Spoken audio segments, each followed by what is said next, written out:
Hi, it's Frankie here at the ChampionSoccerAcademy.com, where we help young football-mad players to boost their confidence, accelerate their skills and improve their attitude so they can be happy and successful on and off the pitch. So today's video is all about what to do if you've got a kid who's shy and is held back, is inhibited from enjoying himself or herself on or off the pitch.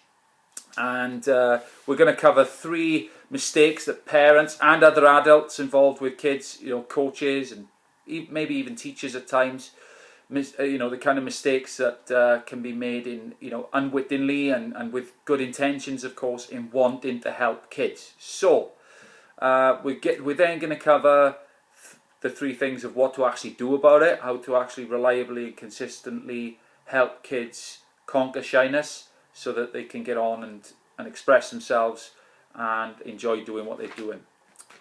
So first thing is, I want to make clear this is again, all the topics that we're covering in these videos are very, very important, and they affect more people than you might imagine. That's the first thing. So if you've got a kid that's shy, then it is a common thing. We all get shy from time to time, and particularly in childhood where we don't necessarily have the skills, and that's why in childhood now is the time to learn these skills, so that they can go into as the kids grow up, they've got that opportunity to not be held back, not just in sport, where, let's be honest, if a kid is ambitious and wants to do well, play at a higher level, then by definition he's going to be meeting new teams, meeting new players all the time.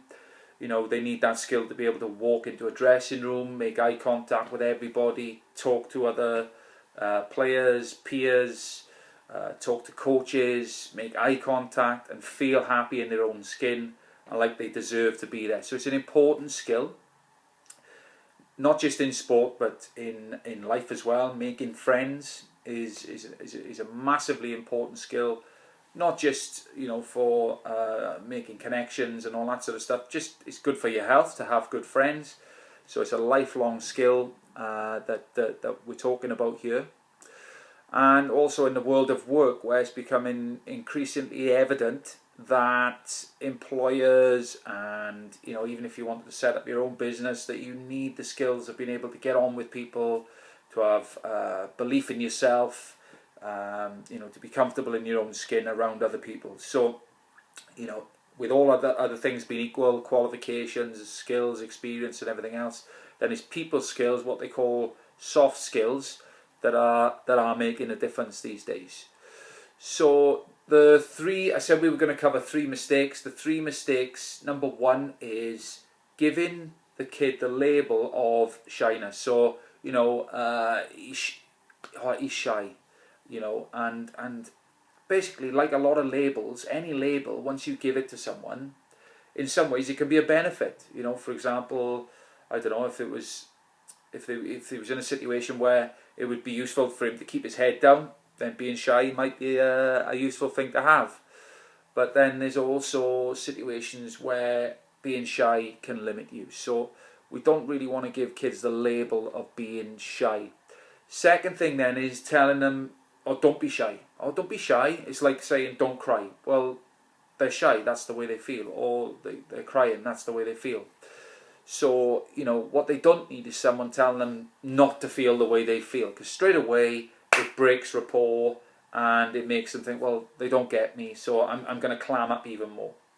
And that's not what we want. We want them to be able to, we want them to find a way to eventually to get them to open up. So kind of telling them that they shouldn't feel the way they feel is counterproductive to getting a kid to open up. And the third thing then is once you've actually got to a position where you've got a child under your care who is shy, then the third mistake is actually being led by fear, or the child's fear that they can't deal with situations. So allowing them or encouraging them to avoid situations just in case there's people there they don't know, or just in case people pick on them and all that sort of stuff. So that's going to put massive limits on the level of enjoyment, the level of fulfillment that they're going to have in their life. Okay, and then so now we come on to what do you actually do about it then? Well, the first thing is to just accept how the kid feels. Don't try and tell them how they should feel. Just accept, that they probably feel insecure. It might be a skills thing. They just don't know what to say. They feel a little bit awkward. They feel a little bit intimidated. So, the first thing is just to show some acceptance, or as much acceptance as you can, and don't try and change the way they feel straight away, because that's going to be counterproductive. The second thing then is, or sort of related to that, is maybe you can share your own insecurities with them and how you've overcome them. So I used to be shy, or I still get shy in some situations, and share how you actually overcome that. So then they'll get that understanding that, well, actually it's okay to feel the way I'm feeling. And number two, other people go through problems like this as well, and there is a way out of it. So straight away, you've started to open up some possibilities for change, because you've made them feel that they're accepted. There's nothing wrong with me. There's nothing wrong with me, for feeling shy. It's just the way I feel. Now I can start to look for solutions, because I'm hearing from other people that despite feeling like this, then there is a way of moving forward.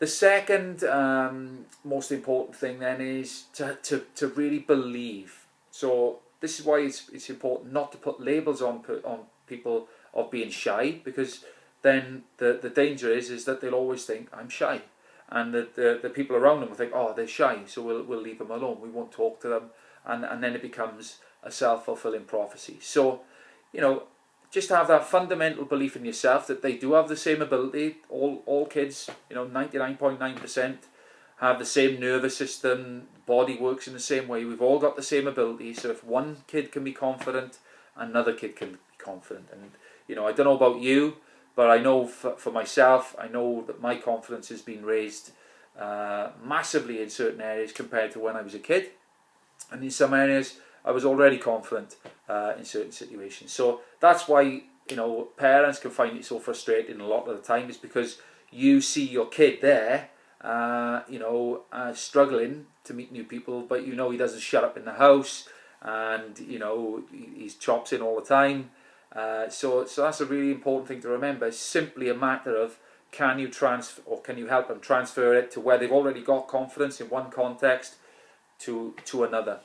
And so one of the sort of little tricks I use, or one of many, I haven't got time to go into all of them now, but one thing you might be able to use is just to ask them, how many friends have you got right now? Because one of the objections kids have is, I don't know everyone, I won't know anyone there. Okay, so how did you get to know the people that you already know? And invariably they'll come up with, well, I just started talking to them. They might not be able to remember if they've known them for a long, long time, but at some point in their life, everybody they currently know, they had to get to know.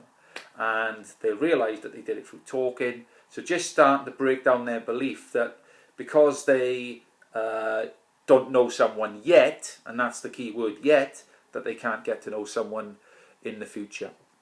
The last sort of secret to success in dealing with kids and helping them to overcome and conquer shyness is, to be the best role model you can be for them. It's one of the things we do at the Champion Soccer Academy, is we create that environment where, we expect everybody to speak, but we make it comfortable for them. So, for example, going back to the example we made earlier, I talk in front of the kids about what I might get shy about and how I've overcome it.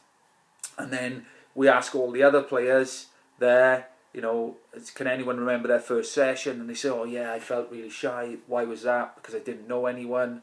I thought I might get picked on and all that sort of stuff. So exposing them to the right kind of people who are demonstrating the right sort of skills. So meeting new people can show them that actually meeting new people can be fun, it can be really enjoyable, it can be really comfortable, and you can play a massive role in that as well. So a kid certainly doesn't have to be shy. It can make a massive difference in his not only his sporting career and his football career, in getting into new teams and making friends. It can also help him in the world of work as well. Just one quick point on shyness as well, talking about other reasons why kids might not feel like talking. Sometimes it's just an energy thing.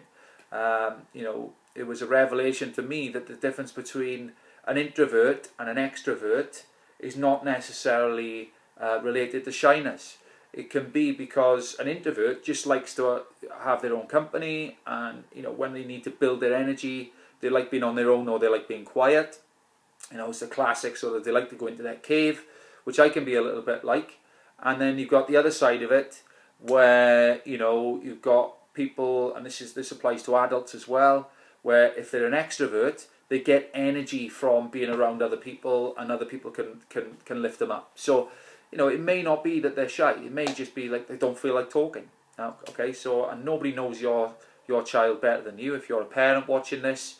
So that's an important one to keep in consideration. There's nothing wrong with a kid because he doesn't talk. It's just finding out the reasons why. It might be just because he doesn't feel like it. It might be because there's a skill that needs to be learned, which you can help them with, which you can model, and you can help them break down any limiting beliefs they have about meeting new people. So hope that's been useful. Let me know what you think, and speak to you soon. Cheers, bye.